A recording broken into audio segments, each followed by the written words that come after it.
everyone, and welcome back to Here Be Dragons. I am your host, Stephen Stark, as always, and with me this week is my regular co-host, Nessie. But Nessie, this week you're not really my co-host. You're my special guest for I Know That Nerd. I feel so special. You should. I do. I'm in illustrious company. It took long enough to get here, but it's really down to you work every other week, so finding a week where we didn't have anything else scheduled where I could get you in, yeah. But yep, here we are. We're gonna get to know that nerd right. Come on, right there. This one. You all know her already. It's Nessie, the questing beast from the channel The Unspun Yarn. So, Nessie, I want to start with this. Why Nessie? Why questing beast? Why unspun yarn? Let's dig into like your personal self names. Okay. Well, Nessie is an abbreviation from my actual given name, which is Anissa. So it's an uncommon name, and Nessie just kind of is a short and sweet. And I don't know any Nessies, so yeah. You're the only one I know. Yeah. And it's kind of crazy, but like I've ever since I was like a kid, I had this, like, one of my things that was just fascinating to me was the Loch Ness monster of all things. So the Loch Ness monster, the Highlands, Scotland, the myths behind it. It's just always been like a little passion of mine. So like I've watched every documentary and things like that on it. So it's just one of my little nerd kicks. Right on. So okay, so that explains Nessie. It is sort of like a nickname from Anissa. Yes. And also your long-standing fascination with a sort of mythological creature. Right. So what about the questing beast? Well, okay. So also with Nessie, coming from, Song of Ice and Fire community or whatnot, like the actual shortening of my name would have been Nisa, or Nisa, whatever. But that's kind of like, that sounds like it's a little pretentious. So, yeah, well, there's a lot of that around. There's a lot of pretension, so I kind of softened it a little bit. But questing beast, that ties into all of the mythology again from Great Britain, Celtic mythology. The questing beast was a story within a story in the King Arthur legendarium. So it's the questing beast. I'm always after those answers. Yeah, so that's a second self-reference that's a sort of mythological beast. I think we might have a theme going on throughout this whole conversation. You might. And then, of course, my channel is the Unspun Yarn, which you referenced, and of course that is all about everything above mythology. Yeah, I think that's one of the more clever channel names out there among the friend group that we have. I really love that name because it's maybe more a southern colloquialism, but spinning a yarn is telling a tale. Right. Not always fully truthful, sometimes we might call it a tall tale or what have you. But I really love the idea that you are taking the threads of that and unweaving them so that you can look at it in a different way. And that's what you do over there at the Unspun Yarn, isn't it? Yeah, that's what we do. Like we'll come up with a topic.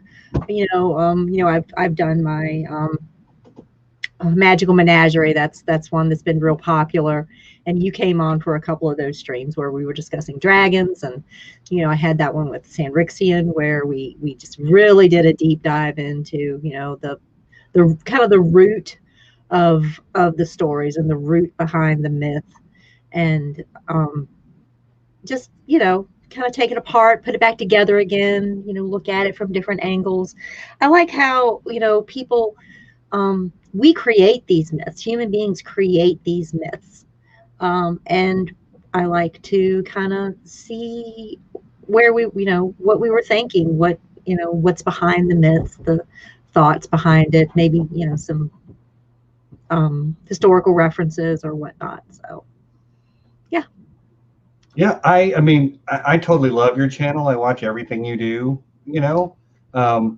and it's not just because you're my co-host over here on Here Be Dragons, but I am not a hardcore mythology nerd the way some people are. But that's one of the beautiful things about this fan community is that I can appreciate it and I can be interested in it, but you know more about it than I do by a pretty good margin, and you also know a lot of people who are able to come on and discuss those things with you. We do nerdy pop culture here on Here Be Dragons, but if you want deep dives into your mythology stuff, like you say, you've been doing the Magical Menagerie, you've been doing a lot of Arthurian stuff lately too. Mm-hmm. Right. I very much like. These stories that we tell one another, and we're retelling things now, but the stories that we tell now they're not original. They're we've been retelling and recasting these characters in so many different ways all throughout our history that everybody loves a good story. And just take like the hero with 1,000 faces and just mix and match the characters and the themes, and you come up with something new all the time. You can mythology is kind of the backdrop and the paint that all the modern tellings are based off of. You can find a little drop of mythology in just about anything that you're watching now, especially in nerd culture, because we kind of tend toward the fantastical or the historical, or there's a lot of overlap between nerdy pop culture and old mythology at this point. And as you say, you brought up the hero with 1,000 faces. It's mythology that sort of brought that idea forward, but it's still a trope that's used in modern storytelling. Yeah. Yep. So, and it's fun. There's a deep well to dip out of there. So, everybody in the world has their own mythology, their own base of reference that they tell their tales through.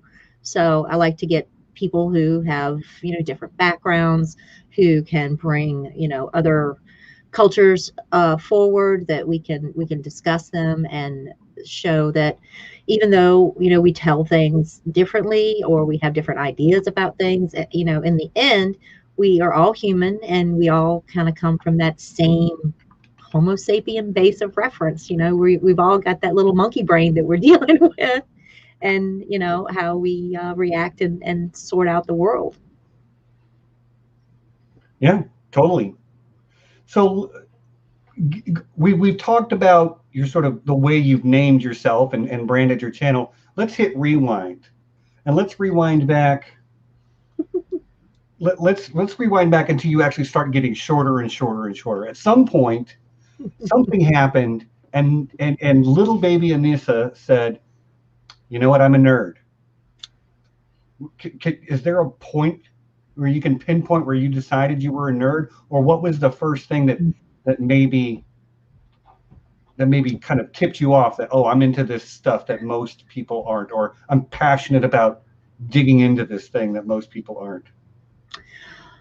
Well, when I was a kid, so I was one of two, and I lived kind of a little sheltered life, very sheltered. So I was surrounded by books, and I didn't have a lot of like other friends or other kids that I play with, other than family. So I mean, the things that I like to read, which were, they were just enjoyable to me.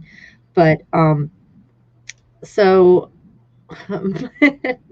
like my grandmother would tell me stories, when I was a kid. She would tell me stories. We would sit and read, and she taught me how to read when I was, 4 or 5 years old. She'd sit me in her lap and we'd be reading like all the all the Disney stories, which were retellings of, Cinderella, Sleeping Beauty, all of those, out of the box Disney books. And then I would just like memorize them. So I would correct her when she was wrong, of course. Oh, You you were got it. being, was that maybe some unnecessary pedantry? It could have been kind of showing its way through. um, so like summer breaks, after I got older, they take me to the library. I'd grab an armful of books and come home and, spend the week pouring through them. And I just love mythology. I just, coming from a very Christian background, I kind of had a lot of questions about how things, came to be. Like in, oh gosh, I don't know how old I was. Anyway, little kid age. In the back of, like, I'd be sitting in church or what have you, and the guy at the front, he'd be droning on, and I'm like getting bored as hell. So I'm like reading through, like, get to the appendices, in the back of my Bible or whatever, and it had a lot of like archaeology of all things, like how they had discovered these, like the Dead Sea Scrolls, the library at Nineveh, all these things. So I really had like a deep, passionate interest in archaeology and history and reading those types of things, which of course would lead me to other cultures, their stories, um, you know Gilgamesh and the flood. Hey, this sounds really familiar. I think I've like read something very similar to this. My grandfather, he encouraged me quite a bit. He encouraged me to read, and my grandmother as well, obviously, because she taught me. But yeah, they were the two people I think that encouraged me the most growing up and had the most influence on me. I spent so much time with them, so that's it's kind of, I guess, where it started. I was just questioning things and I wanted answers, and I'm like, one thing would lead to another, and just down the rabbit hole you go. Yeah, I think everybody here listening right now has had that happen to them with something or other. Not necessarily with mythology like it was with you, but yeah, that's a very nerd sort of like experience down the rabbit hole. Yeah, down the rabbit hole we go. So, and probably like television at that time, like the type of shows and things. There wasn't like a huge, big, assortment of things to watch like we have now. It was 3 channels and it was black and white, or maybe 4 if you got the tinfoil on the UHF antenna just right. So of course, I grew up as 70s and 80s kid, and I think that was kind of like, we had like this plethora of things that we could watch after school. One thing that I really liked to watch was, it was on UHF, and it was a show. I think it was one of the first anime or Japanimation or what have you that made it over to the United States. It was called Star Blazers. Oh my God, Star Blazers! So when I was a little kid, that was the one we had to rush home from school so we would not miss it. Exactly, and I was so mad that the bus was late. But yeah, we would, my brother and I, because whatever I did, he was right behind me. So we would watch Star Blazers, and then on prime time we would get things like the $6 Million Man, Mhm. the Bionic Woman, which I had on my lunchbox. Uh, Nice, nice. yeah, Bigfoot, things like that. And of course, like the original Battlestar Galactica that came on a little later, and I was like, oh, this is so good, and it was so cheesy, Yeah, but like Buck Rogers. Buck Rogers, I knew you were going to say that eventually. Sitting here Oh with yeah, oh yeah. But I didn't know any different. I was a kid. I had terrible taste, obviously, kids do but not it was you know, kids don't have the same rarefied tastes. And like, let's face it, like the cameras and the effects of the 70s just couldn't quite get there. Right. But, for the times and for, what else it was, what else was on television, these were like, this was great. This wasn't like the 6 o'clock news or, the Dukes of Hazzard or what have you. This was like, oh yeah, I like this stuff. And my parents liked it. They kind of liked it too. So we would, every week we would tune in to see what was on, see what was new. So Yeah. So like you were from a young age a nerd. I know some people come to it a little bit later in life. They find that thing when it gets them into nerdy culture. But if you're watching Battlestar Galactica and Star Blazers and Buck Rogers, back when they were like originally airing, because you're not a whole lot older than I am. not that much. Not that much. No, I'm black and white. I'm black and white TV, chords on the telephone, Right. era. I am post color, but not by much. Hmm. But if you were watching Star Blazers when I was watching Star Blazers, I was in the first grade, maybe. Maybe, yeah. Yeah, so we're coming home after school, so I was probably like in fifth, sixth grade or something like Right. that. There you go. So, Yeah. But it was great, and it was so different. I love the premise that this is a post-apocalyptic kind of Earth has gone through. It's being bombarded by these asteroids from this alien civilization, and we've got the planet is all practically dead. We've got one chance to save it, and what do? They go out and they take the battleship Yamato, which, hey, battleships are awesome, retrofitted into a spaceship. yeah, It was great. yeah. I mean, I loved it when I was a kid too. I have revisited it as an adult. It's not as good as I remember it, but few things are. But the nostalgia will never go away from me. Yeah. And the thing is that the world was so wrecked because of climate change, actually. They And were everybody was living underground, which like around. because the Yamato was sunk in World War II, Yep. but it was literally just lying on the dry where the ocean used to be because Yeah. the world was so messed up at the beginning. Yeah, the oceans had dried up. Everyone was having to live underground. Mhm. Planet was being bombarded by these asteroids or what have you from by this other civilization. Everything above the surface was dead. Yeah. Anyway, it's not a great story, but like I still think it's worth going in to watch. It is old anime. But yeah, I mean, I loved it too. Do you still watch anime? I'm getting back into it. Like I was just watching Blood of Zeus with well, I Right. was watching it anyway, and Minaro wanted to do some streaming or do an episode or two on that. So I was like, yeah, I'm in. Let's do this because hey, mythology. I'm like, of course I'm gonna watch it, and and of course the animation and everything is so much better now than it was 40 years ago. But that Star Blazers intro music, man, I still have to say that was We're off to outer space to save human race. Yeah, I remember it still too. Oh yeah, I mean it was really catchy. That was the first show I ever loved. Yeah, probably the same. Probably the same. I just it was just so good. I mean to me, and it was different.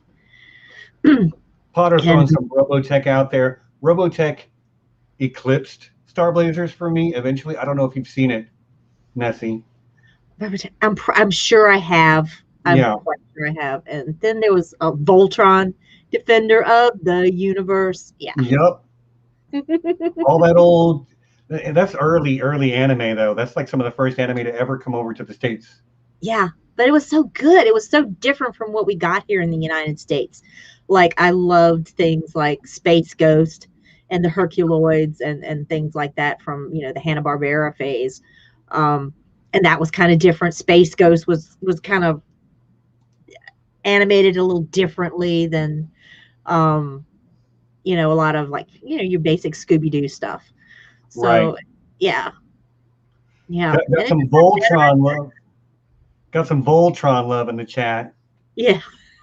Everybody likes Voltron, man, little lions, they get together and we're like, yeah. Oh, Sanry, I'm sorry you're at work. Hope we're going to um, keep you entertained for the next hour and a half or so going I'm forward. wearing your shirt. Yeah, Everybody I'm better not. say, I was tempted to, but I went with Spider-Man I for like what your Spidey shirt. I do too. My daughter got it for me, so I wear it proudly. Mm-hmm.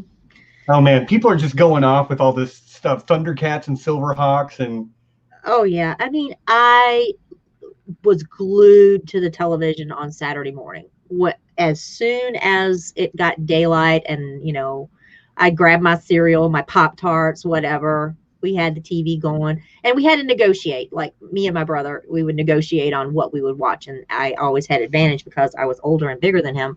But we liked a we liked a lot of the same things.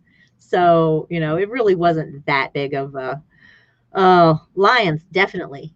yeah, I was Lions. going to say he's asking lions or cars, but I'm just like, come on, come Yeah. on. Yeah. Thundercats, all that stuff.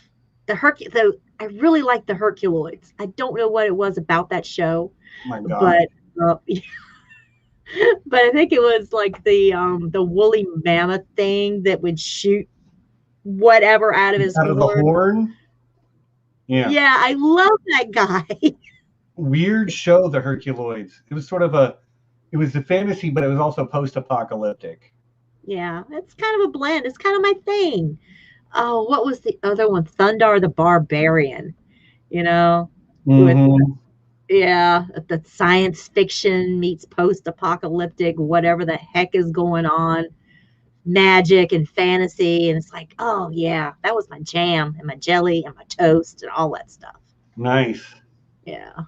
So I guess maybe I got to enjoy the I don't know if that would be the golden age, but the once The cartoons Dawn kind Age. of reach that next level of things, where we're getting better stories, better animation. It's not just the Roadrunner, Tweety Bird, drop an anvil on its head, that Right. kind of stuff. Yeah, we're getting a lot more sophisticated. People are like animation. People are being they're making these shows. They're writing better. So I think I was lucky. I was born at the right time. Yeah, for real. Like, um, it's I love all those old shows that you've mentioned. And Mhm. like you being just a few years older than me means you were probably a little bit more tuned in to the stories that they were telling. But like you, I came up with a certain type of Tom and Jerry, Bugs Bunny Yeah. style of cartoon. And then when I found Star Blazers, it was like, oh, you mean next week what's going to happen depends on what's going to happen this week? This is like a Right. grown-up show. Yeah, and you had to tune in. You didn't want to miss anything. So, and a lot of these things, these shows had common themes too. Thinking back now, it's like post-apocalyptic. We've just the Earth is destroyed, and I think these were products of like the '70s, you know, um, conservation era that was started. Like people were becoming, much more concerned about the environment and making sure we had clean water and we didn't pollute everywhere and, clean up the chemicals and a lot of those regulations that, we take for granted now, but, they weren't a thing before then. So, that was a product of that. So, yeah, I mean, I remember give a hoot, don't pollute. It- Right. yeah. So I think this was all like the 60s growing up into the 70s, and trying to better the planet, have a better environment. And it just became people becoming more environmentally conscious. Right. Even So like, hey, if we don't take care of our planet, this could happen in X number of years. So Amy's got a good question. What live action shows did you grow up with? I know you already mentioned Battlestar Galactica and Buck Rogers, but is there anything else that was like really your show? Oh, well, I mean, of course I came up watching they weren't first run when I got to watch Star Trek, but I did get to watch them in syndication. So there was that. There was, Lost in Space. That was I was a little older. Like a lot of these were in syndication or whatnot. Well, the live action we liked, of course, the Bionic Man and the $6 Million Man and the Bionic Woman. And there was it only ran for maybe a season or two, but it was a show called Isis. I don't know if anybody out there remembers this one. Of course, it was right up my alley. The premise was this lady archaeologist, and was in Egypt, and she was on a dig, and she discovered this ancient scarab necklace, and when she put it on, she gained the power of Isis. And oh man, this is good, because you have she this lady archaeologist. Hey, one, she's a lady. Two, she's smart. She's out doing archaeology things, which I was I love that. That was my passion. I love that stuff in Egypt, Egyptian mythology. And then not only that, she becomes a superhero. Oh, yeah. I just Googled it and I'm like, yeah, I could see it. Oh, and it was so cheesy. I mean, looking back on it now, it's so bad. But I loved it when I was 8 or 10 years old, because this was this could be my hero. This is everything I want. So yeah, we had all that, and it was, and of course, I mean, I would be completely and utterly remiss if I didn't bring up Linda Carter's amazing performance over so many seasons of Wonder Woman, right. Which was just every little girl's hero, little boy's hero. I don't care who you are. It was just, yeah, it was very, very much groundbreaking. And just to have a female superhero, in the lead role, and she's kicking ass and taking names and looking good while she's doing it. And, yeah. I hope you don't mind, but I'm going to have a little bit of a snack. I'm going to have some Pirate's Booty aged white cheddar popcorn. That came in a big box of snacks that I got today. Oh, nice. So I hope you don't mind, but I'm going to have some Pirate's Booty. Yeah, well, I mean, we did just have a couple hour D&D session, so we did. Went right on through dinner time. So I'll have a little piece of chocolate here with you. Right on. This is my favorite. This is my favorite chocolate.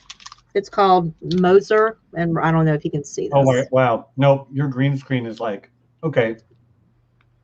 Moser. Anyway, you can get it at Aldi's. It's delicious. It's dark chocolate with little nibs of almond and orange peel in it. Oh, orange and chocolate so good together. Right on. Well, I think we have firmly established that you were a nerd basically all the way back.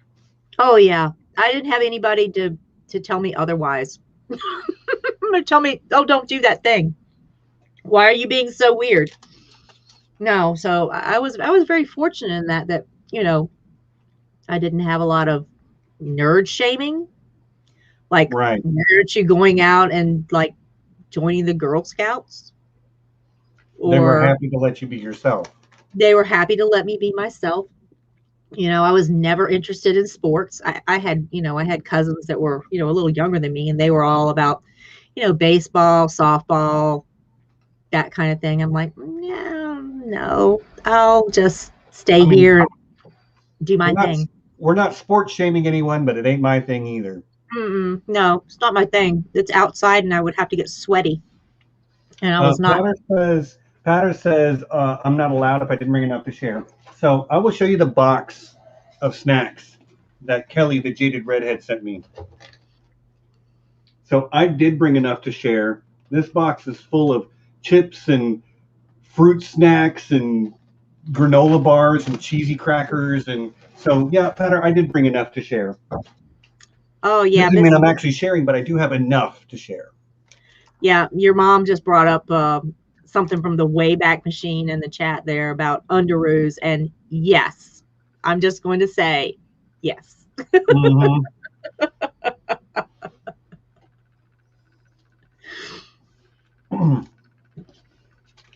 So yeah, I'm pretty sure I had some Spider-Man or Superman undershorts when I was a kid. Oh yeah. And we did go outside and play. That wasn't something, it wasn't like, no, I never went outside and played. Yeah, I went outside and played. I spent if it was really nice outside, especially that like we had an area where, I mean, we lived out in the country, but as I mentioned before, I spent a lot of time with my grandparents. Like they Mm-hmm. were my babysitters all the time. My mom worked for the telephone company. She worked with them for like 40 years. So she was working night shifts, swing shifts, split shift, whatever. And, so we were always over at my grandparents' house.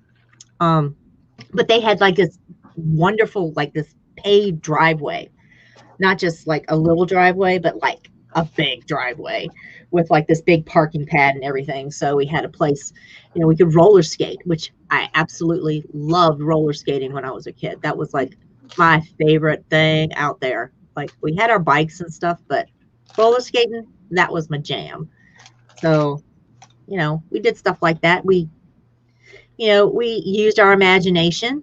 Hello. We did a lot of creative role playing, shall we say. Right? We built forts. One time, like I was the oldest. There were like 14 cousins, but I was the oldest, so everybody had to listen to me. And I got like, I think there was 6 of us, 6 or 7, like 2 or 3 sets of cousins. And I made them all dress up in like a lot of my grandmother's old like clothes, things she had in a trunk somewhere. So I made them all dress up, and we had like a fashion show. And now these are my, boy cousins too. So it was, Hey man, there ain't nothing wrong with that. no, so it was kind of comical. They thought they got a hoot out of wearing, putting on some heels and some old dresses and whatnot and parading around. So yeah, we had fun. We Sure. did. We used our imagination. So, but you were mom or like big sister figure then too. Oh, I was the boss. Yeah. Yeah, I was the boss, the ringleader, coming up with all the ideas, stuff like that. So Yeah. Kelly says that she and her cousins did the same thing, boys and mhm, all. And I mhm. definitely like. It's relatable. I have a half sister. When she was real little, she got a game called Pretty Pretty Princess for Christmas, Mhm. and it was like you go around the board and you try to collect the earrings and the necklace and the ring and everything. And so I played that with her a few times, and she's a good bit younger than me, so I was a teenager. But yeah, I played Pretty Pretty Princess with my half sister. Yep. I also saw Reflective Rambling ask me for fruit snacks, so catch. You ready? Here it comes. All right. I hope you caught it. And like our next door neighbors, like living out in the country, they had like, several acres of land. And the back of the back few acres of my grandfather's place, he had like this humongous garden. I say garden, It's not like, 6 rows of this and 3 rows of that. No, it's like 2 acres full of stuff. Oh wow. And yeah, Not a so garden, it's a farm. it was pretty much like a truck farm. Like the man was not going to starve. And, we were the free labor for that. So like, summers vacations, we would spend like the morning, we would go out there and do all of our whatever. And so then we'd have the afternoon free to do whatever we want to. The next door neighbor, what they did with their property, he had a towing business.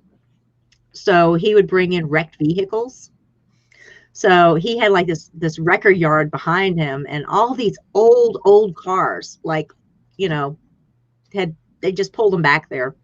So we would go back there and, play in all the old cars. So, that was pretty fun too. Except for the time when we shot the windows out with BBs. Kind of got in trouble for that. Yeah, you think? Hey, I mean, they were old. They were wrecked. We didn't know. But yeah. Well, it sounds like you had a pretty good childhood overall. Well, and you got to do all the nerdy things you loved, but you also grew up eventually. I did. And your tastes expanded. Was there ever a time where you were like less nerdy, or did you just like, were you always into the sci-fi and fantasy and stuff? Oh, always. Always, always, always. All through high school. I was the kid, like, you're carrying your books around or whatever from class to class. It didn't matter where. But I'd always have like the big thick book of whatever I was reading with me. It was just, de rigueur or whatever, wherever I was, I always had a book with me. And that's how a lot of people remember me, like, oh yeah, she's that girl with her books, with her nose stuck in a book all the time, or what have you. So, I read so much. I mean, like, I can't even remember everything that I've read. There's no way. My brain's just not, can't categorize it. But I read a lot. Like, and I had fairly broader taste. Like, I would still read I would read some trash too, like really just like trash. But I think that's part of being a teenager. Sure. But then I'd back it up. Like, I'd read like the whole Dragon Riders of Pern series. I would read gosh, like any. I'm sorry, what was that last thing? I was gonna say, like any Star Wars book I could get my hands on. We'll talk about Star Wars here in a minute, but that's a whole nother thing. Yeah. I've heard you bring up Pern before. Mm-hmm. Yep. That was it's it was a series of books written by a writer named Anne McCaffrey. And I don't remember when she started writing. Like, well, let's just say 70s, 80s era. And it's it kind of made a world where dragons existed. And another one of those, like, hey, we've got some danger from space coming in every, so often, but people would bond with their dragons and fly around on their dragons and like protect the planet from this threat from space. I know it sounds kind of cheesy, but it read a whole lot better on paper. But it kind of was one of those cornerstone book series that a lot of future writings, as far as say dragons or whatnot, would be as a base of reference. It kind of like codified in a way the human dragon relationship that say evolved years later into what you saw on Game of Thrones with Dany riding her dragon. That you could trace that directly back to Anne McCaffrey's Dragon Riders of Pern, and that bond that Dany had with her dragons, that mental bond, you could trace it directly back to this series. Mm-hmm. Yeah, I never read Pern, but I had enough friends that did that I'm aware of some of it. I do know basically it's about a bunch of people who ride dragons. Yeah, of all different colors. Hmm. But our mutual friend Mallory Sandrixian, she Who's was deep. Yeah. at work but listening in. Hi, Sanry. Hi, Sandry, we love you. Yeah, but yeah, she and I were discussing some of that on the dragon stream that we did because we both that was kind of a like our basis for where a lot of our love of dragons and dragon stories came from. Well, you're not going to have to convince me that dragons are awesome. Yes. I mean, look around you. Everyone you see is a dragon. If you look down in Mhm. the chat, because here be dragons. Here be dragons. Yeah. Oh, and I do want to say, like, this is a pretty relaxed format, everyone. Ask Nessie whatever you want. I mean, let's be tasteful. But Yeah, I mean, sure. Ask me anything within reason. I'm pretty much an open book. You know, I don't. I'm not ashamed. yeah, so Nessie, I've known you now for over 2 years.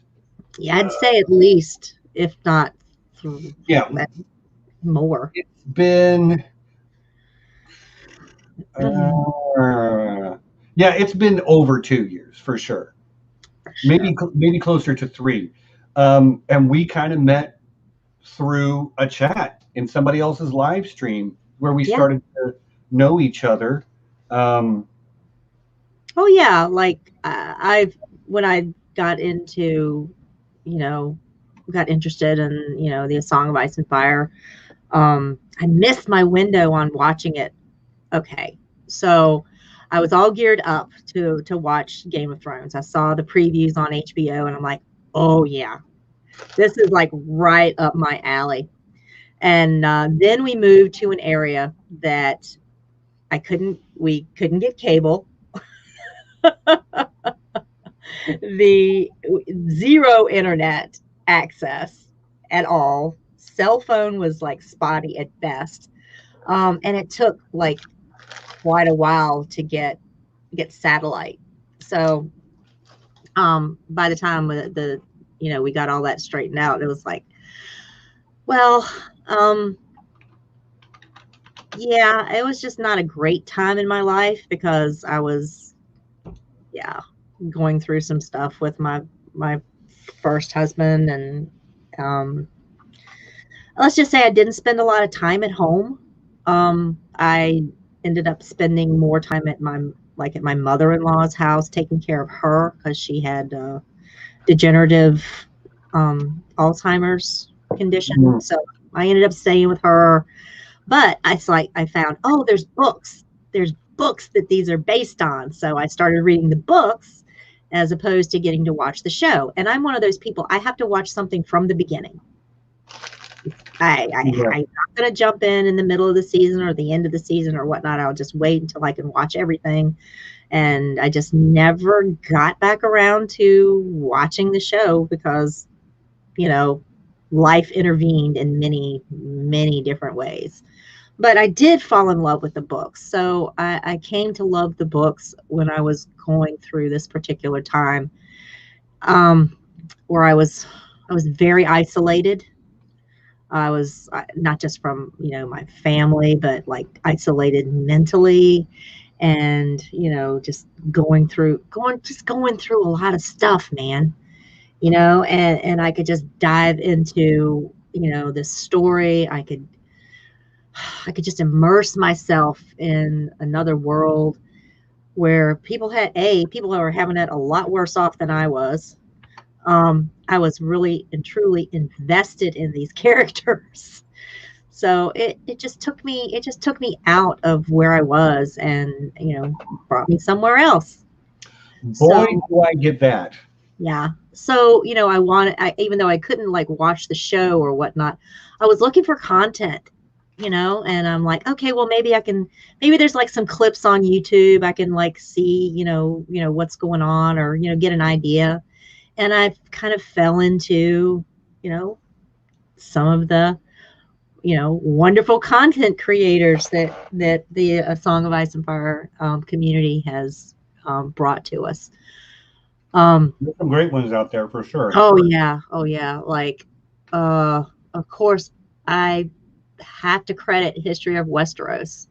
I have to, because they brought it. They just.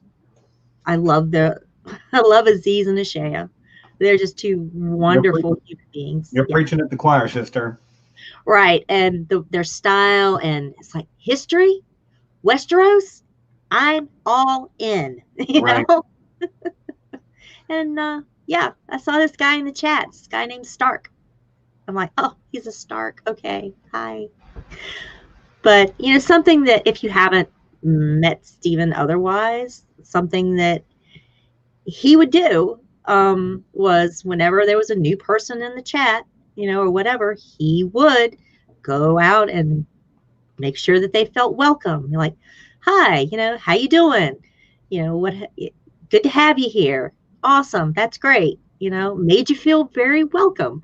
And this was like a new format for me. And I'm like, what is all this stuff? Well, okay, let me figure out how this live stream thing works. All right, I'm in the chat. Okay. I just like, hi. Right. And, yeah. And the rest is history, so to speak. The rest is history of Westeros. We've got a couple of questions that people have popped in. Okay.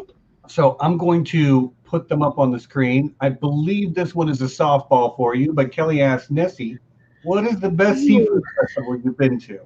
Okay. I know she's fishing, because we have a really big seafood festival. Kelly and I live in, we're like next door neighbors state-wise. We have a body of water between us, but that's like easily, it's no big. And we have a lot of seafood festivals here. Let's see, I probably would have to say Neptune Festival. It's like the big one around here, where anything and everything is there.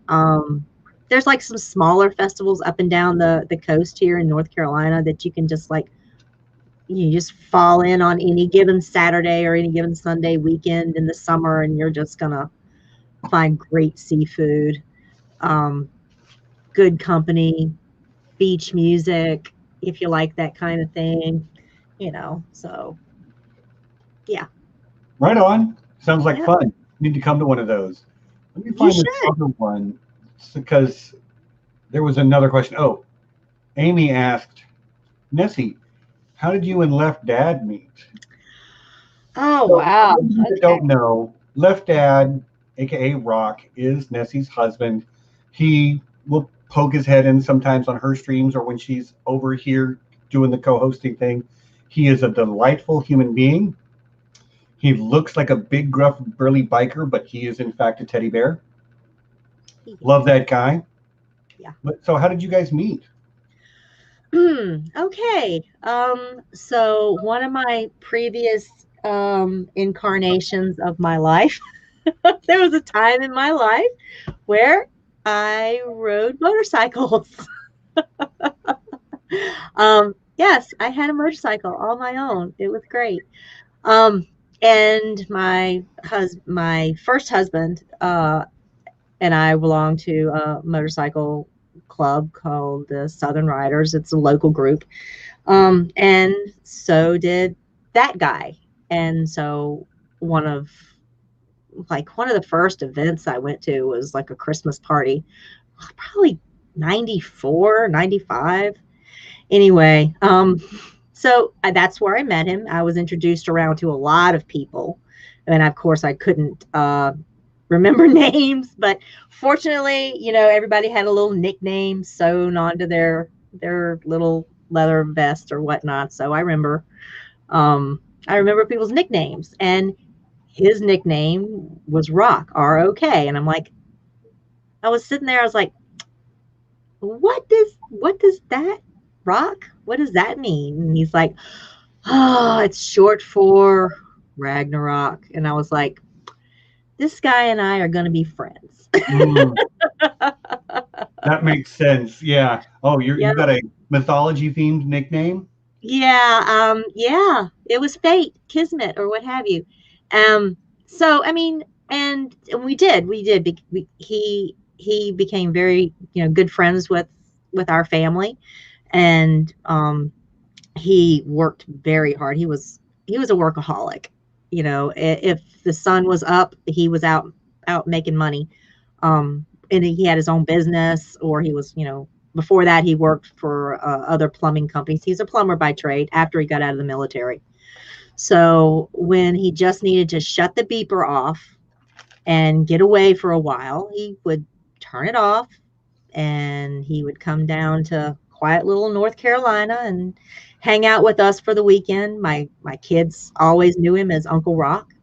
Um, so yeah, he was practically, he was part of the family from forever, And then, after my first husband passed away, um, he apparently had said, look, if anything ever happens to me, make sure, you take care of her, make sure everything, if she needs anything or whatever, just, help her out, be there for her. And I, after, okay.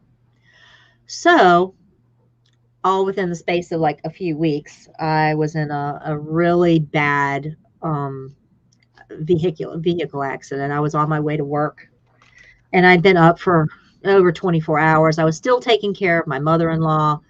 I had worked the night shift the night before, stayed up all day, went home, grabbed a few hours of sleep, and on my way back into work that night, I ran through an intersection and into ran across off the road into the woods and broke a couple of my vertebrae. It was a really bad accident.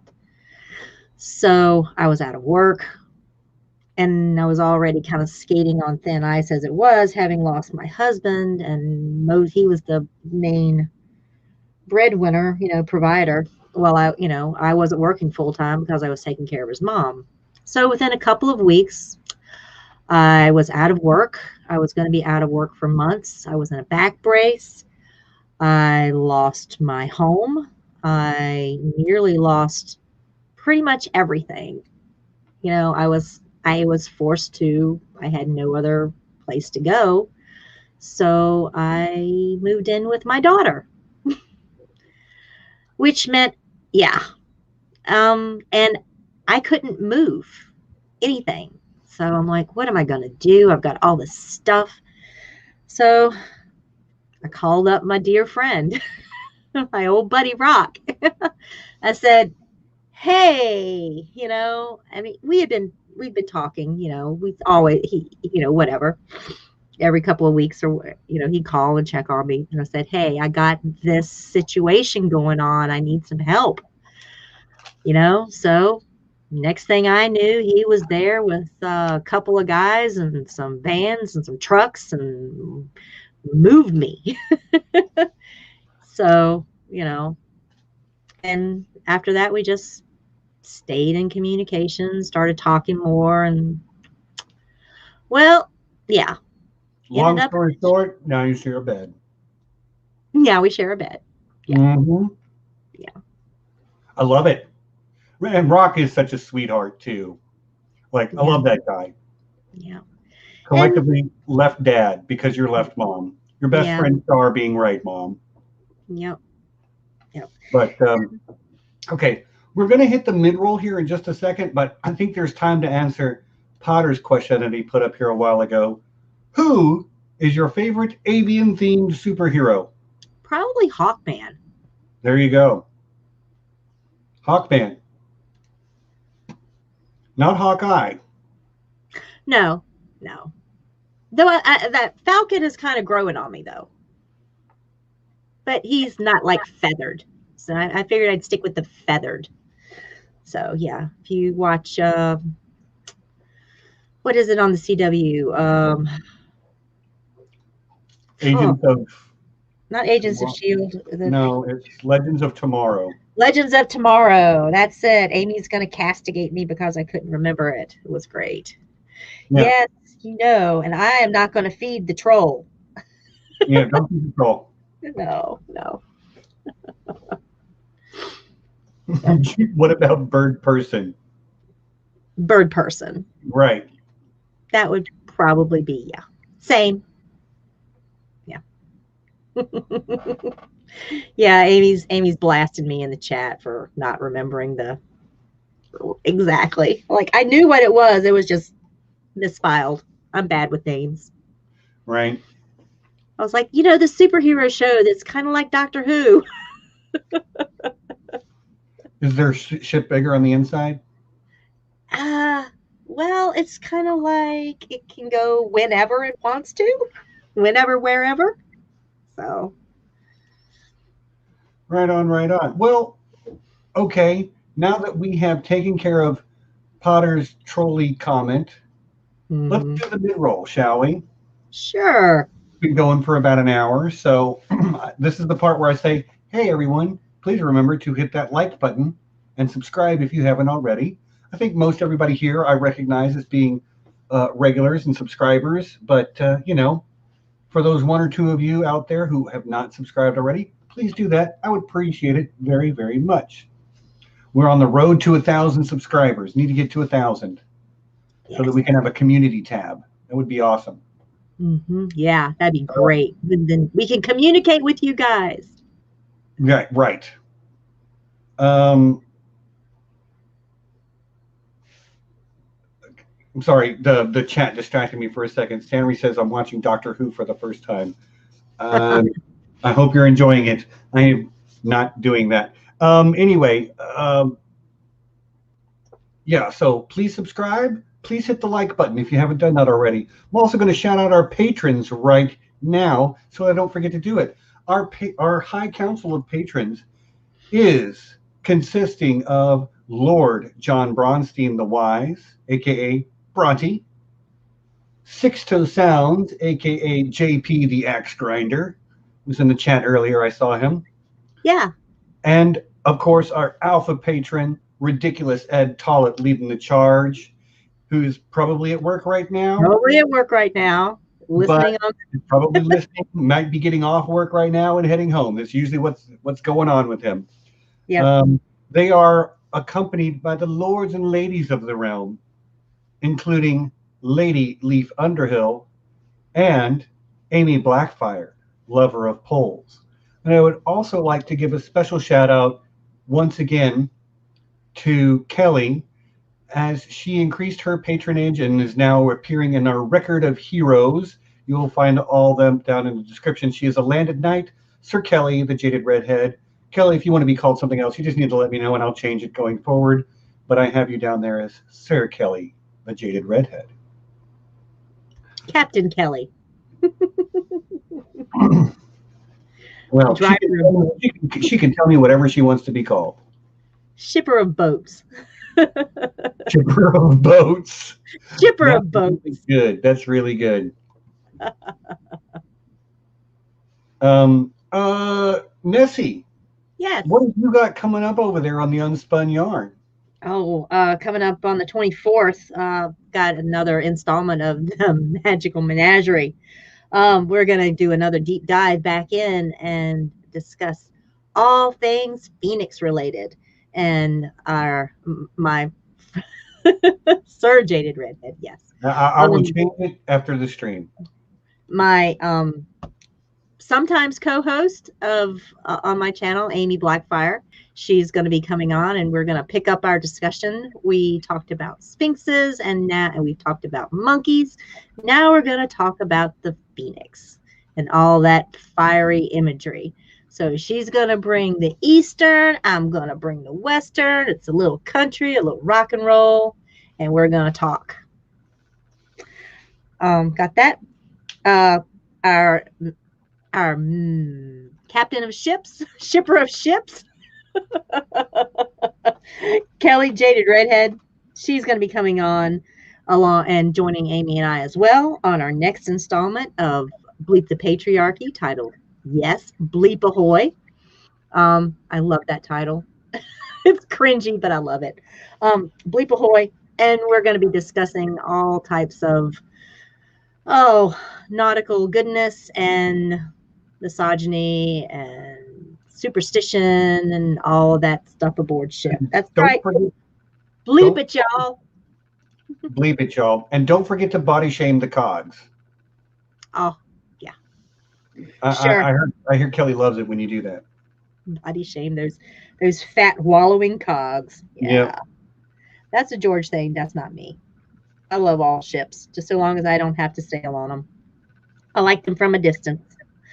And then of course, we've got one more coming up. We'll have Lady Gwen on the channel, back to the Legends of Avalon series, and she's going to talk about Lady Guinevere, or excuse me, Queen Guinevere, the once and future queen. And on April 7th, we've narrowed it down. We're going to have our discussion on toxic masculinity. So with as yet unknown guests and title, but that's what we have planned. Yeah, bleep it, y'all. Bleep it. Bleep it real good. Yeah. Okay. Well, here be dragons. I don't even know what we're doing next week, if I'm being honest with you. Like, we have not planned ahead. It's unfortunately. We never do that. We do, but then we plan for 2 months and then I forget until it's like, oh crap, I've run out of stuff to do. So I actually don't even know what we're going to talk about next week. We might just do a really simple like retro review on some kind of kind of culture classic. Because Nessie, you're not going to be here next week, is that right? Right. I'll be back to the grind. And I think you and John had kicked around doing a retro review of something or other. I don't know exactly what you had decided on. What you're doing, but come back. It's going to be fun. I promise you. I'm sure it will be. And then the week after that, we will be doing our wrap up of WandaVision, which I have been loving, by the way. So good. I watched episode 7. Oh! Yeah, John says we need to get back to our staff meetings. You're not wrong, buddy. You're not wrong. Yeah.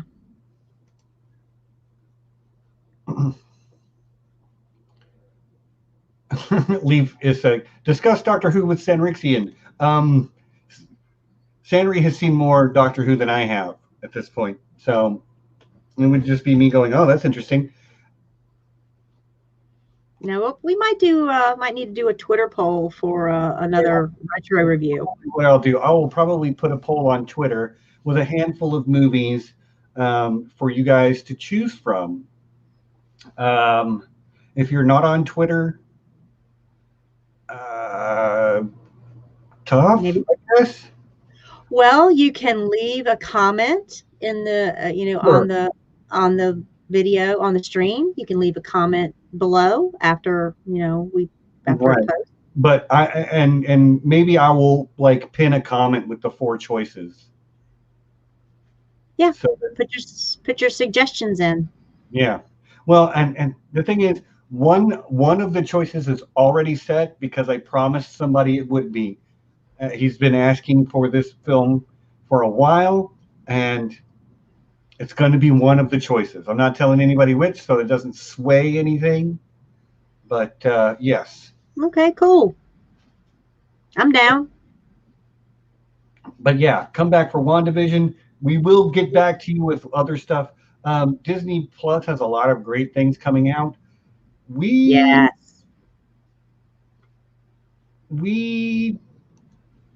just do I'm not really sure what we're looking forward to going ahead. But anything is fair game, and so feel free to give us suggestions. People are asking Fern Gully and Jumanji, and I'm like, that's not nerd culture classic. Sorry. No. Sorry. They're cute. They're great, but like they don't fit. That's not where we're going. Yeah. Okay, where we are going is back to talking about Nessie. Nessie coming forward into the fan community. Um, wasn't that, well, I guess it has been a while now. You started your own channel. Let's talk about, okay, you know what? Let's rewind a little bit further even. It was 2019 and it was July and Yes. we were in Nashville And it was hot. and it was hot. And we shared a house. We did. Nessie and I and a few other people. Yeah. Yeah. We it was all great. shared a house together, an Airbnb outside of not too far from the convention center. But we had a blast. Oh, We did a so panel together. Yep. Do you remember the panel, Nessie? Yes, it was. The panel was on Northern Justice and Guest Right. It was. And it Yeah, was my favorite panel I've ever done. It was so good. Originally, well, I was in a group that had submitted the idea for Guest Right, and you were in the panel that had suggested Northern Justice, which I believe was like a continuation from the previous year. So they stuck us all together in one, and oh, it was so good. We had like an all-star lineup and me. And me. I was not a star. You were not a star. But okay, let's see. So your panel originally consisted of yourself, Maester Mary, and Shakes of Thrones. Correct. Yeah. And yours was Joe Magician, yourself, and Pat Spinagle. You got it. And they decided that our topics were similar enough to smash us together. Now, for those of you that have been to conventions before, 6 panelists is too many. But not for this one. This one worked so well. Like a lot of people just genuinely had such a blast with it. I know I did. And several people came up to me and have told me, that was just a great panel all around. Yeah, and looking out in the audience, we were in it was almost like this, I don't know. There was like a bunch of tables and not just seats. It's like everybody was sitting at different tables, and it was like you could look out, and it was like a who's who of the Song of Ice and Fire community, and I'm like, but it was awesome, dude. It was. We had some great questions, and Pat was a great moderator. I will say that, especially to have the panel as large as it was. I feel like we all got a chance to speak. No one was speaking over top of one another, as can sometimes happen. And yeah, I have to agree. That was probably the best panel for me as well, because my voice had come back by that point enough so that, people could actually hear what I had to say. But yeah, I did 3 panels that year. The first was with Bronsteris, Bronte, John Bronsteen, Emma Smith, who's Maester Mary, Archmaester Emma, and and Kurt Kuhlman, the Outer Panda on Twitter, if you guys subscribe to that thing, and we talked. I also play D&D with him. Which you probably also play D&D with him, yeah. Yeah. Yep. And we were doing a lot of deep dives into the, mythology and whatnot. Who would have guessed that lore and mythology? And that actually sprung into one of my earlier videos that I did with Emma. So we had that one, and then there was another panel with the Shakes of Thrones, Maester Mary, myself, and I cannot remember who the other gentleman was, which I'll hate this because I know who it was. I just can't recall his Twitter name. But we did a lot of folklore. It was about folklore and the changeling child, and relating that to different like the Stark kids for one. Like each of the Stark kids had some element of a changeling child, and a lot of folklore and fantasy and folklore and mythology in that too. So yeah, it was right up my alley. Yeah. So, and that was the first time you'd ever done panels. Oh God, yes. And I was, my nerves were so bad. I they were so bad. Like I think I gave myself anxiety induced laryngitis, Maybe. stress induced. I don't know. It certainly made it worse. The house that we were staying in, it was a nice house, but the people had neglected to have cut the grass. So I found out that I was extremely allergic to Johnson grass, especially once it goes to seed. Yeah. That sucks. But my larger point, though, is that you had never done a panel before, and you did at least 3 panels at that convention. Yep. And then less than 6 months later, you approached me when I was this channel used to just be called Stephen Stark, and it was November, December of 2019 when we were Mm-hmm. when I was doing the whole rebranding thing, and Nessie just kind of out of the blue comes to me and says, "Hey, I want to be your co-host." And I said, "Let me think about it." Okay, yes. Uh, And what else did I say? you said other things too. I don't know. It's been a year and a half, man. Oh, and I said, and I want to do expanse content Oh, right. Yes. because I was, we Because fell into nobody the was doing expanse about expanse the same content. time, and nobody was putting out.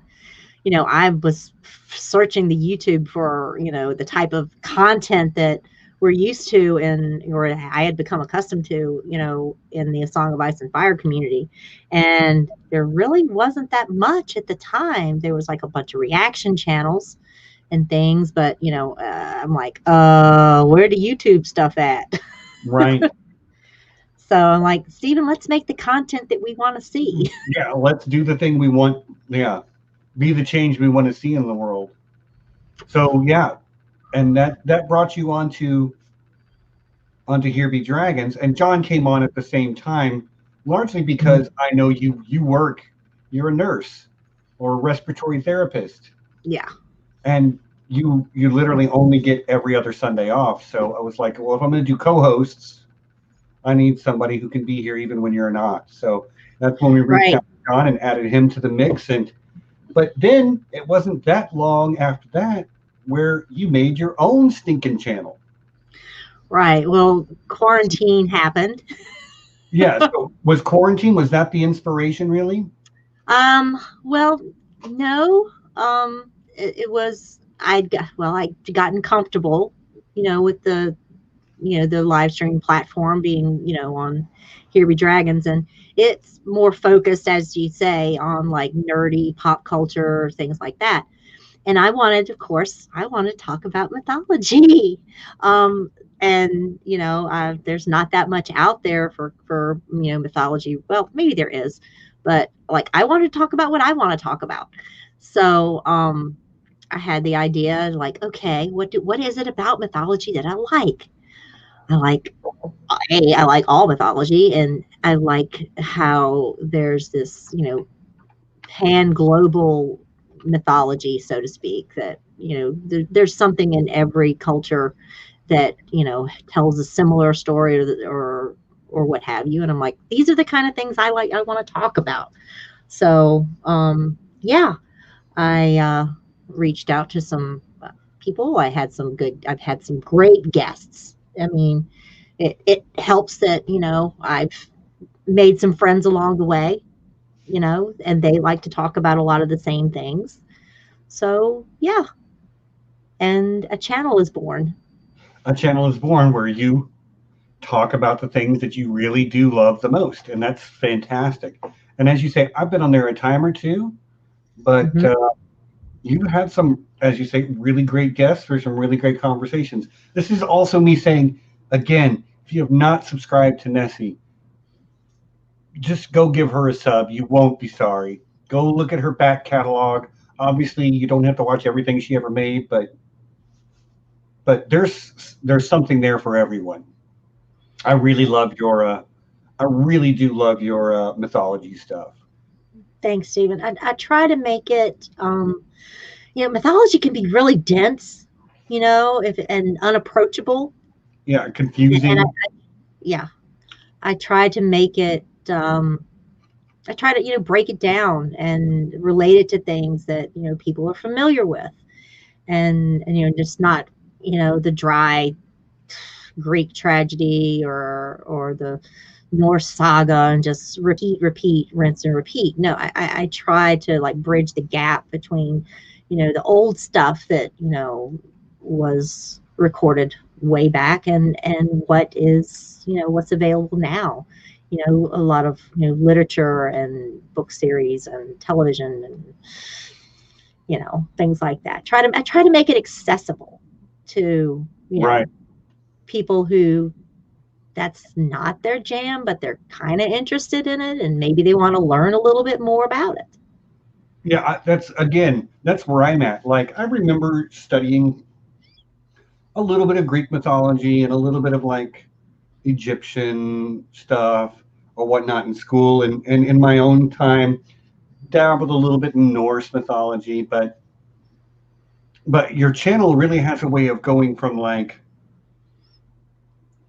this is a dragon, this is what makes a dragon a dragon, these are the stories about dragons, these are the possible influences for the stories. Like you keep going layers and layers down to to Mm-hmm. to go from like what is it all the way down to what are all the nuts and bolts. Yeah, why did we create this? What in our little brains was making us think, because we human beings create myths. The myth is like, yes, the gods created us, but no, we actually created these tales, and a dragon is a hot dog, and we we created these things collectively as human beings to explain things and think about things and talk, and bring our ideas. We create our own reality, and this was a completely something that we made. So it's just nice to explore how other cultures came to these types of stories and myths, and relate them one to another. How we're all similar in so many ways, and yet we kind of get to the same things. Right.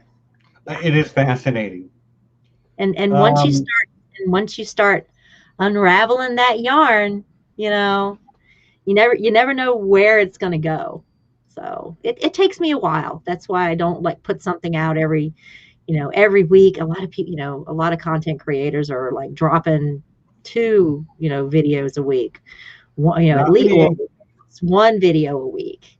And me, I'm really I'm digging deep. I'm trying to you know dig into these things and see where they go. So yeah, Okay, a while. so I'm going to ask Reflective Ramblings question.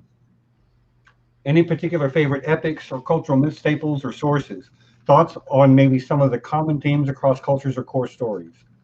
But I also, before you answer that, just need to put this up here. Wheezy wants to know if a dragon is also a sandwich then. Thank you so much, Wheezy. I appreciate it. Oh, that's that. If A equals B and B equals C, does A equal C?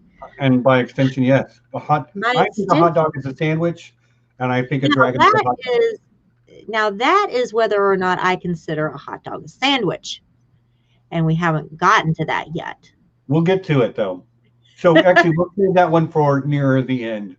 We'll put a pin in that one. Yeah, but let's go back to RR's question.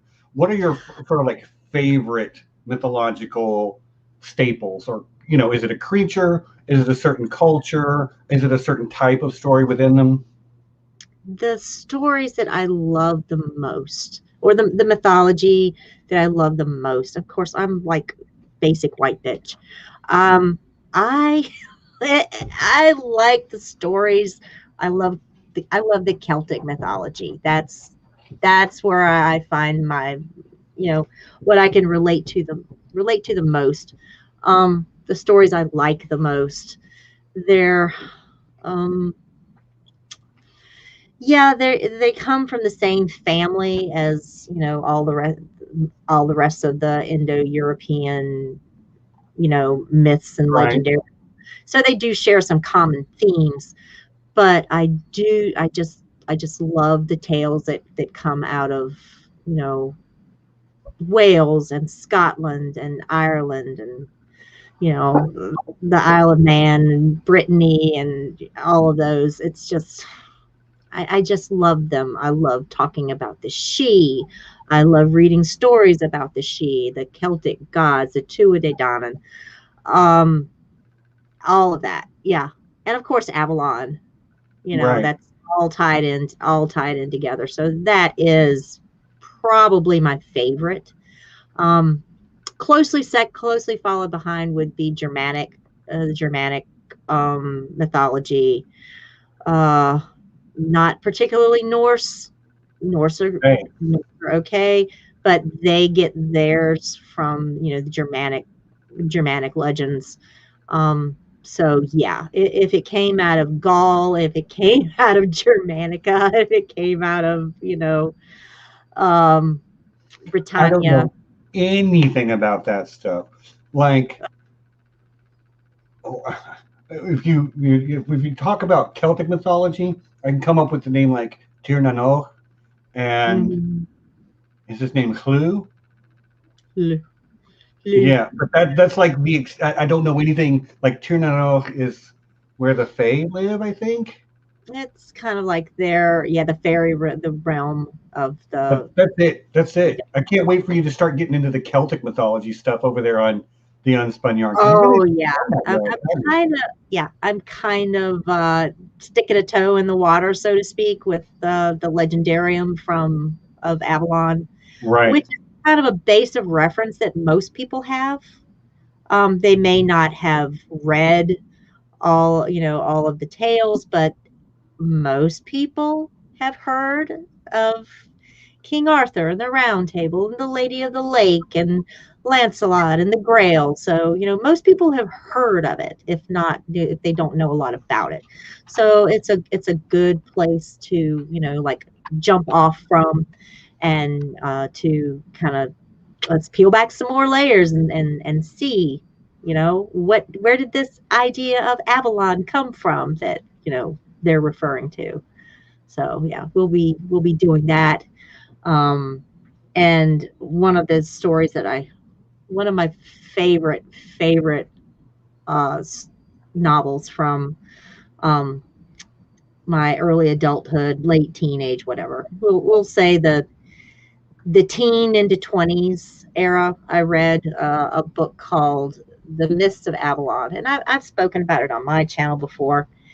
And I loved it. I just fell in love with that book and with the whole entire series. Um, and just the way that it was written. It was written, George, when I say George, I'm talking about George R. R. Martin. He wrote Catelyn's character, he said, because nobody ever talks about King Arthur's mom and the story from her perspective. And I'm like, hey, George, hey, remember this? Remember this book? You should know, you knew the author. Um, it's the tale of King Arthur and whatever, the knights who fail upwardly, told from the perspective of King Arthur's sister. And his mother is actually a That human being. that needs to be a real book. King Arthur and the Knights Who Fail Upwardly. That's probably going to be a roast stream. Um, Okay. but yeah, and it's told from the perspective of the women around King Arthur. Morgan is the POV for this, but you're also focusing in on, the character of the Lady of the Lake. You're talking about his mother.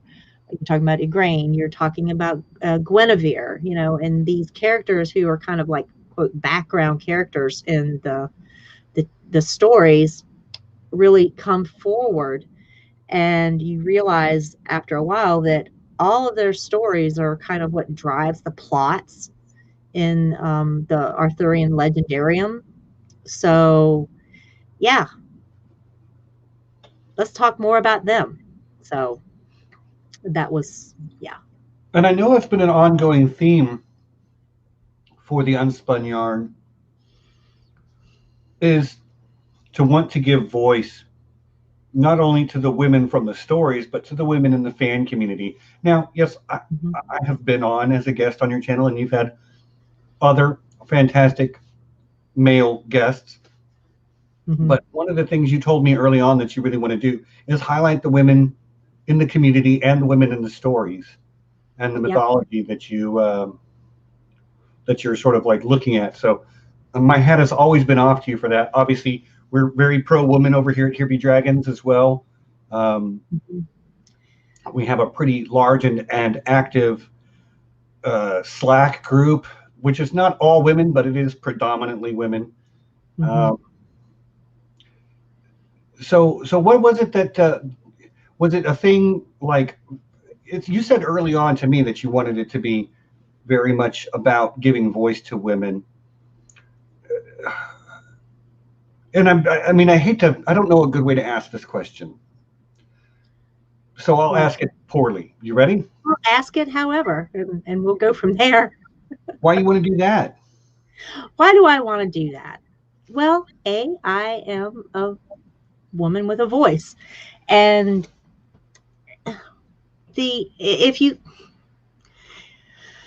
when I went into branding my channel, anybody who's seen my little banner or what have you, you see this kind of fanciful picture, so to speak, of three women who are sitting together, talking together, and weaving together. And that is historically, for culturally, women's work was sitting and spinning and making things that were useful to for the family, but it wasn't considered like the thing that was the most important. And I'm like want to throw like a little bullshit on that, because while they're sitting and spinning and weaving, they're also talking and sharing stories and passing on knowledge, to the next generation. And your mom, your grandmother, like for me, my grandmother, these are the people that, taught you the first stories that you heard, the first knowledge that you gained. She taught me how to read. It was based loosely around the fates, the Norns, the weavers of the web of the story of the universe. The story of the universe is woven into the fabric of the web.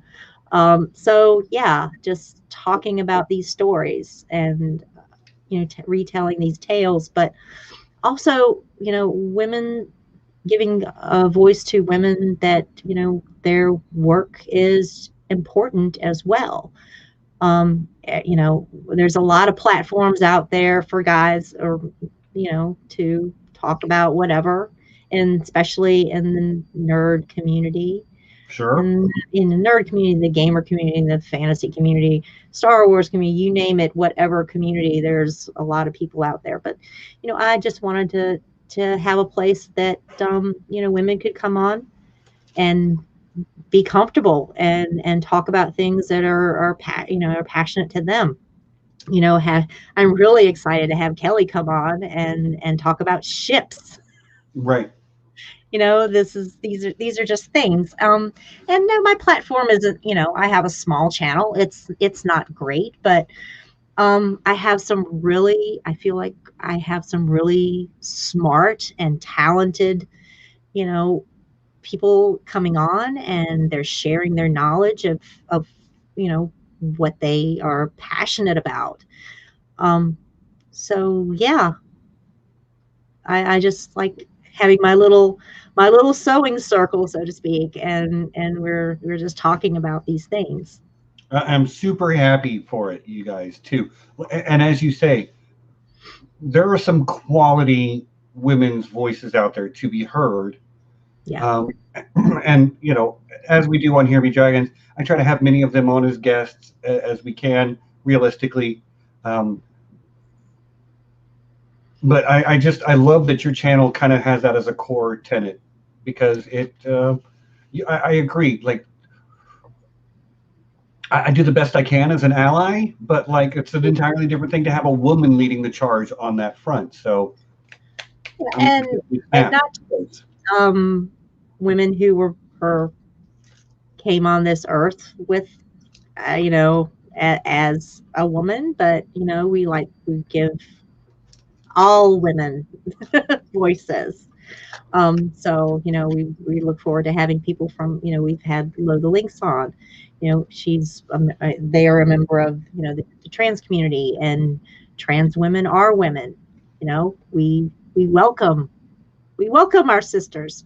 Um, and yeah, I want to bring, if I've got a space as a cis white woman on the internet, and I've got a space that I can bring forward other voices who may or may not have, be heard otherwise. I'm there for it. I'm open and welcoming, and want to, share my platform with, whoever. Um, I've had, I've had some really like bigger names in the fandom come on, but there's also some people unless you've been a member, or yes, you've seen them in the chat or whatnot, you wouldn't have known them otherwise. So, like, having Erin M come on, who she's not a content creator, doesn't have a YouTube channel, she doesn't write essays, but man, is she smart, and she's got a lot to say, and I just love having her on, to discuss these things.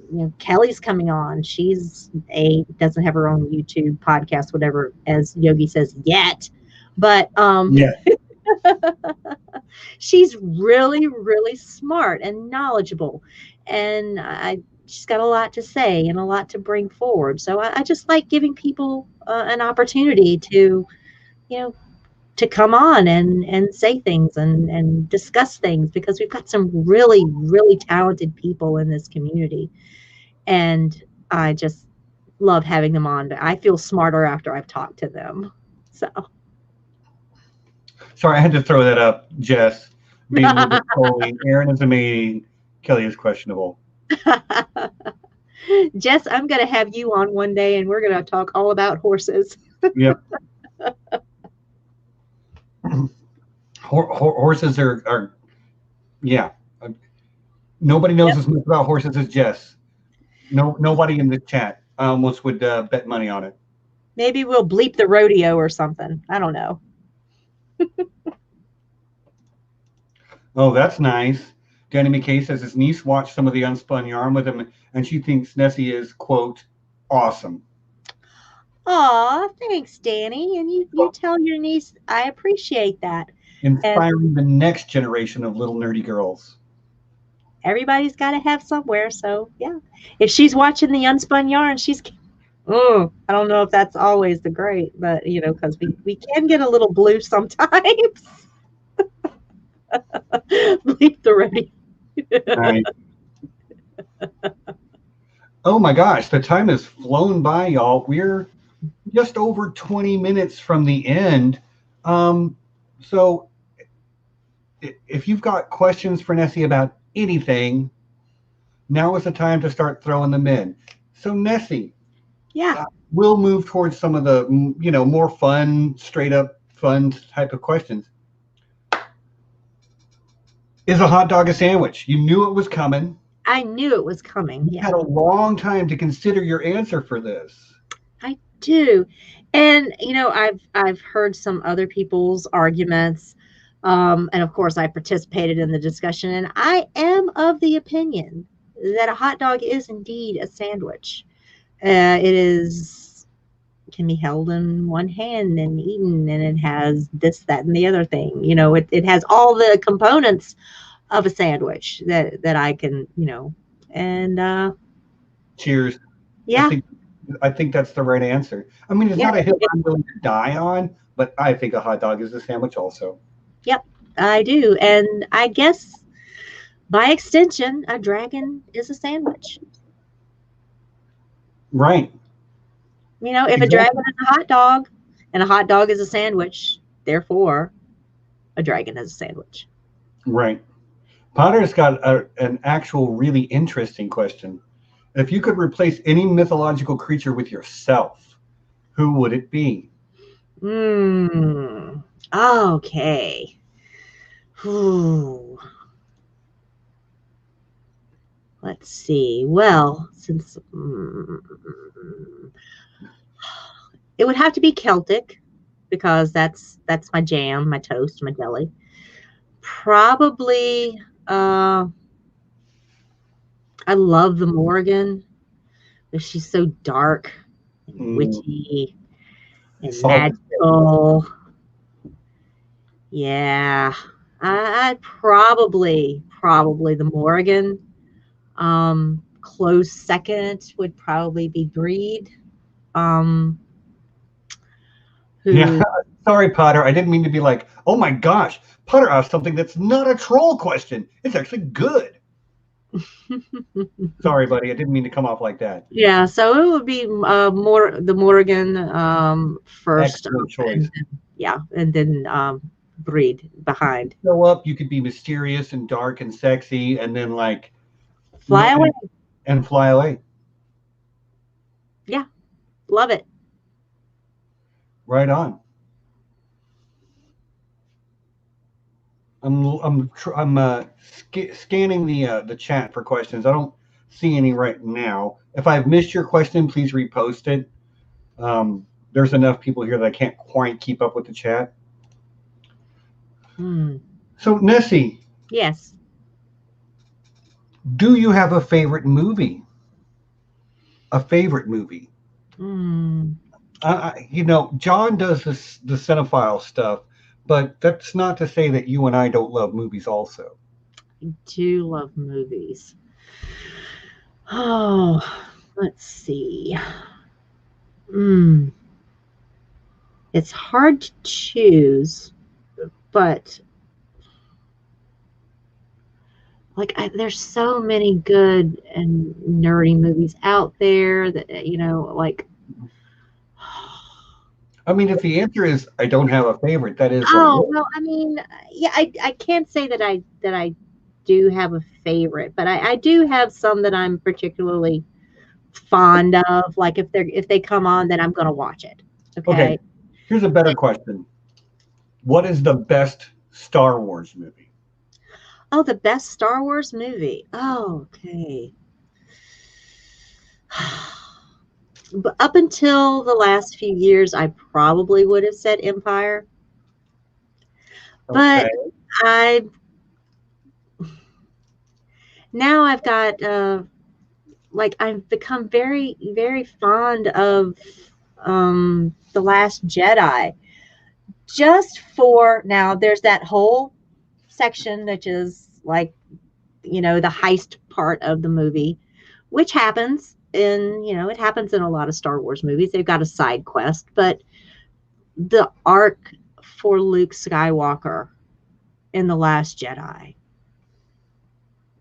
I just have to say, Okay. a lot I of people mean, didn't a lot of people didn't like it. To those people I'd say, eh. Um, you have Return of the Jedi to love. I like The Last Jedi. I love yeah. Luke Skywalker's I mean, arc. I'm an Empire Strikes Back guy through and through And, and through. yeah, But and like, Empire was a phenomenal film. It was. I no question. I saw it like within a week of it being released in the theaters. I watched it. I've watched it several, I can't, an unnumbered amount of times. But I just loved, the Luke Skywalker arc. It just spoke to me. I mean, like, I is not at all what I expected you to say, but you at least have a good reason as to why that is your answer. So, Yeah, like, and I probably, won't cancel you because you said The Last Jedi. yeah. But maybe it's because now I'm kind of in that age group myself. Right. And you think about a lot of the mistakes that you've made. I can really relate to his character in that story more probably than I could have in my 20s. You know, in my 20s, yeah, Empire, man, that's Hmm. it. Oh, yeah.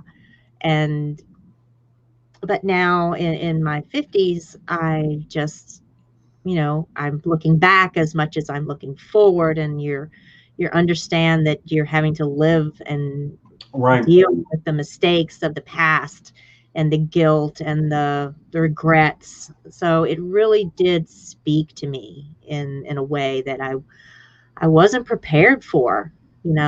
I cried so much, and then when Luke had his final moment on screen and he just So became good. one with the force, and you realized what a incredible, how powerful he was in the force at that moment, Right. to be able to project himself across the galaxy to that, to the planet, and just, it was like, oh, chef's kiss. It was so good. So good. Okay, Yeah. so we're going to rapid fire a couple of these real quick. You don't have Okay. to go super fast, but Reflective Raffling asks if you could have any creature as a pet without the danger of destroying the neighbors or being thrown in Magic Secret Keeper's jail, which creature would you choose? A dragon. Yeah, like, I mean, I hate to say duh, but I know enough about you to know it's dragon. Yep. Like, you've done the magical menagerie a few times, and three of them have been with dragons. A moderately sized dragon. Right. No one, not one that's too big. No, no, not one that's too big. One that's, big enough to ride on, but small enough that, I can keep it fed. Right. Okay, so just Britvac asks if you ever met Zeus, what would you do or say? Oh man! First off, I'm gonna have to make a saving throw of some kind before he gets in my pants. But um, I talk a lot about Zeus being promiscuous or what have you, but Zeus is a hoe. It's an Zeus is ongoing. yeah. I talk about that as kind of like my trademark, but I understand that. I understand why he is that way, because otherwise we wouldn't have any stories. Like Right. it's the MacGuffin. Whatever's in Zeus's pants Zeus's is libido is a MacGuffin. I love it. the MacGuffin. Okay. Yeah, yeah, yeah. Uh, Keep the Mom. MacGuffin to yourself. So you would basically just try to hide so he didn't get in your pants. No, I just tell him to keep his MacGuffin to himself. Okay. Nice. Uh, Yeah. Betsy, mother of Starks, you know her. She Yeah. asks, not surprising that you are a nurse, that you are such a caring person. How did you choose that profession? Well, I'm a respiratory therapist, which not a lot of people know what that is. It's like I didn't even know what that was when I fell into it, which is what happened. I fell into it. I had I was, had come home. I tried to do the college thing, live away from home, what have you. That didn't work. It wasn't a good setup for me. Probably because I spent every night that I was, every night playing Dungeons and Dragons or some other type of role playing game. So I didn't like do what I was supposed to. So, but then when I came, I did buckle back down. I love school. I love science. I love biology, microbiology, what have you. So I needed a job. I And you came fell home from into it. school and had bills, and I needed a job. So, an acquaintance of mine and I, we went out to do the put in the application thing. Back when you actually did that, you did physical applications. She was a nursing assistant, so she wanted to go put in to see if the local hospital was hiring.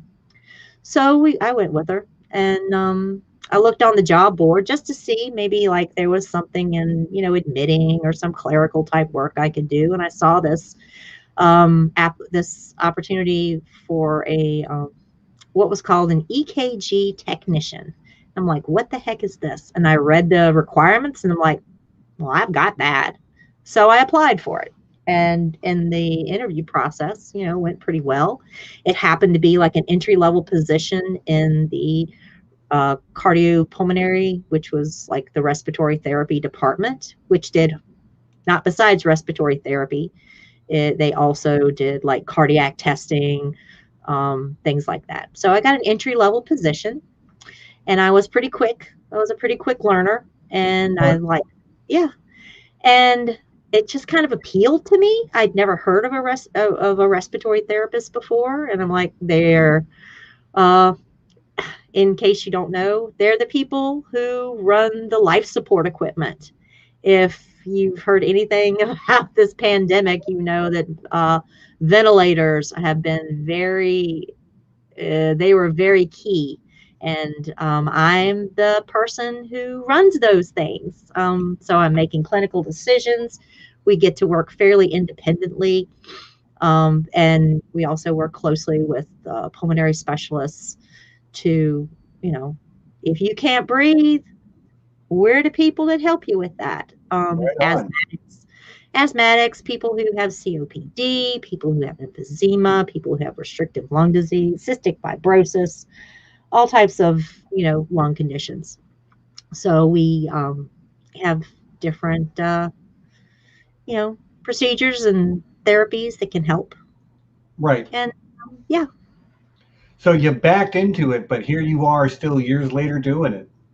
yeah. The Mhm. hospital that I worked for, the department, they offered me an opportunity to pay for my education if I would agree to work with them. Work for the department or the hospital for a certain number of years or whatever. After I'm like, sure, I'll do that. Free education, and I'll make money, and then I'll have a career. Yeah, sign me up. So that's what I did. Cool. Yeah. Well, we got another question from, I'm not sure if it's Giuliano or Juliano Alano. He asked, what is your favorite Song of Ice and Fire theory that you know we're never going to find out if it's true or not? Oh, okay. So probably the one that we'll never get an answer for. It's just going to be vague, and it's just going to be out there. It's like, what was the original cause of the first long night? We'll Mm, probably not going to see that on page or what have you. George is never going to say, he's not going to write a book that says, in the beginning, this and that happened, and then this happened, and oh, this caused the long night. No, yeah, we we're not will going to get the never Gerberillion. know. Like one of my little pet theories that I have, which we will never find out if it's true or not. Is I've got a pet theory that Hoster Blackwood from the son of the Lord of Raventree Hall, the middle son, who's currently on his way to be a hostage in King's Landing. I've got like a pet theory that he is a long lost descendant of Sir Duncan the Tall. So, yeah, that's my little pet theory that I came up with. Well, based, on work that other people had done, because I never would have come up with that idea myself if Joe Magician and Amanda Crowfood's daughter hadn't done that wonderful series on House Mhm. Strong and the connections with Duncan, Sir Dunk the Tall.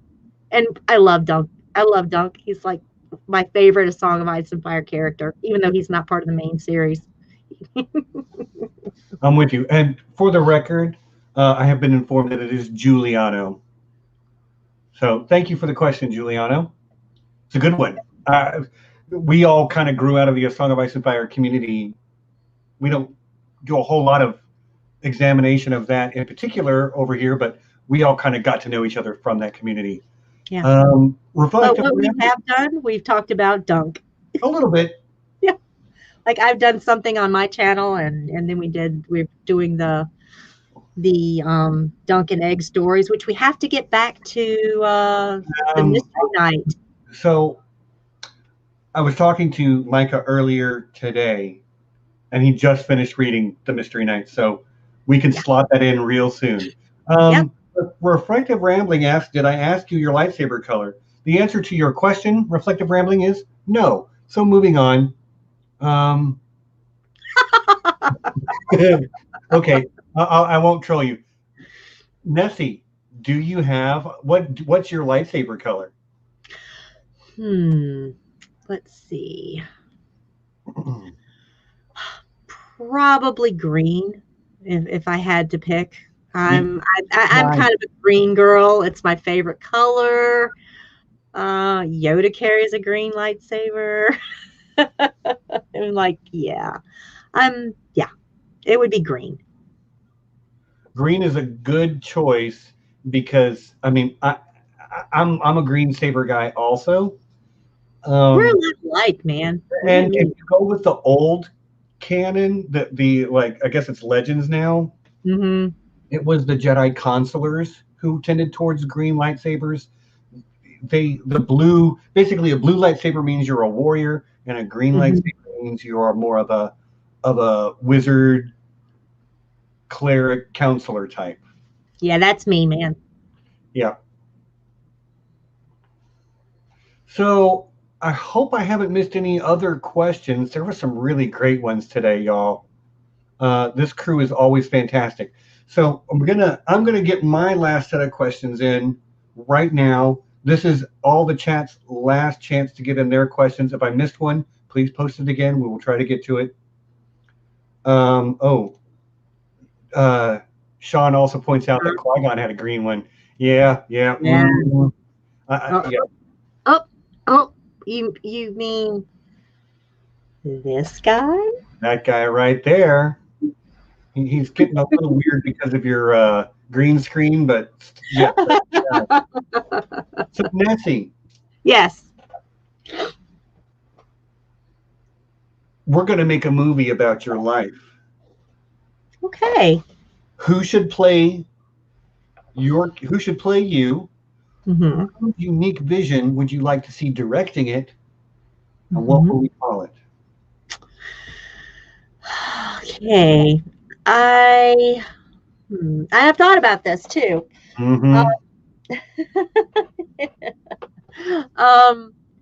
Well, I like Kathy Bates is my favorite character actress. Kathy Bates? Oh man. Yeah, she is my favorite character actress, and I would love for her to play me. Like, if it's a story of my life, she's a little older than I am, but she could be like the narrator, and she's like, you do like the flashback thing. So who's she going to play young Nessie? Yeah, who's going to be young Nessie? I think maybe Dallas Howard. Bryce Dallas Howard? Mm-hmm. Hey, I'm here for it. She's fantastic. Yeah. Yep. Now the person that'll direct it is like, I don't know if Tim Burton could pull it off. But oh my gosh, what a weird movie that would be. It would be so weird and wonderful. And I think I could see it flipping back and forth from black and white, like in the earlier episode, in the earlier part of my life, to color and like the future me. Yeah, I think it would work. I'm here for it. Yeah. And And what are we calling this masterpiece? oh, the myth and mystery of Nessie. Right. The myth and mystery of Nessie. I'd watch that. Kathy Bates and Bryce Dallas Howard, directed by Tim Burton. It's going to Yeah. be weird and wild and fun. And it would be kind of like an alt universe where I actually got to like pursue my dreams of being an archaeologist, investigator. Oh, okay. Now you're writing fiction. See, I'm trying to make a biopic. Okay, well then if we're gonna do that, then yeah, we'll do it your way. But just Right. I think just flipping back and forward from like black and white to color and what have you, yeah. Because I'm here for it. yeah, because Tim Burton loves that grayscale. Yes, he does. He loves that And gray. he knows how to use it well. Yeah. So Weezy got an easy one for you. I already know the answer to this, but I'll throw it out there.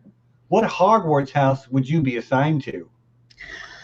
I think I wish I had kept the testing, but because we all do this occasionally. I believe I tested into Ravenclaw with strong that's absolutely where I'd put you.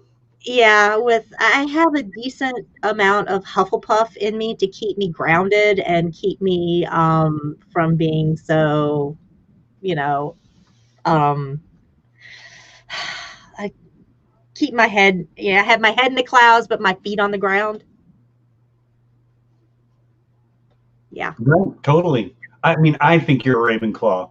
And you've definitely got other aspects to you, but you are predominantly like that intellectual, nerdy, knowledge absorbing type of person.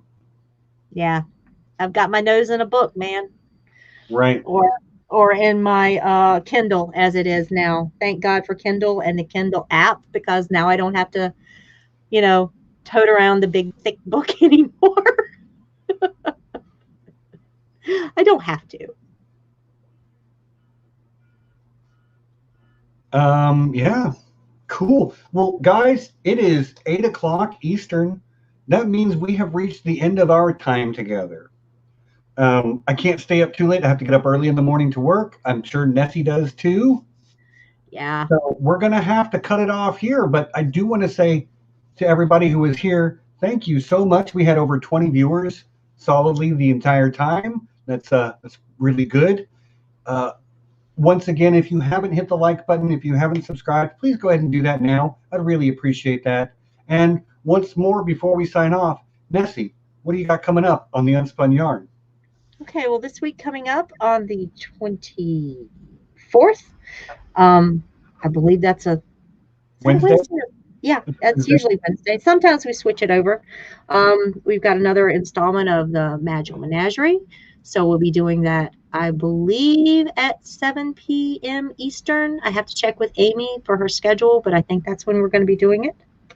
Then we've got March 10th, Bleep Ahoy on the Bleep the Patriarchy. And followed by our special appearance of our special guest, Lady Guinevere, to round out our Ladies of Avalon series there. So on March 24th. So that'll be our final, not our final installment of the Legends of Avalon, but it'll be our last female perspective. So right on. And I'm looking forward, man. That's like, I'm going to be fangirling all over the place. No doubt. No doubt. So I'm looking forward to all that stuff, and I can't wait to see it. Yeah, Aemy is just, I'm just going to pop that up. Yeah, there you go. 7 p.m. Eastern is the stream. That's 7 p.m. Eastern this Wednesday, the 24th. Yes. Oh, just like Aemy says. Yes. And come back next week. We will probably just be doing a retro review of some old nerdy movie. Don't know which one yet, but I will be putting a poll on Twitter tonight for everybody to vote on. And then that poll will probably run for 3 days. Once the decision is made, I will let everybody know what it is so you have time to watch it. Yeah, and then the week after that, we're back to WandaVision. It will be wrapping up, so we will be discussing the final 3 episodes of WandaVision then. Yeah, Yeah, and that so is thank you good. to everyone in the chat for showing up and having a good time with us. I know that nerd is one of my favorite things that I do here on the channel. I love my co-hosts, but there's nothing quite like a deep dive conversation between two nerds. So yeah, looking looking forward to having John back next week, though. Uh, every time you're not here, buddy, I miss you. Matter of fact, John, why don't you go ahead and jump on right now as we're wrapping up so we can have a little conversation about what's Mm. coming up next.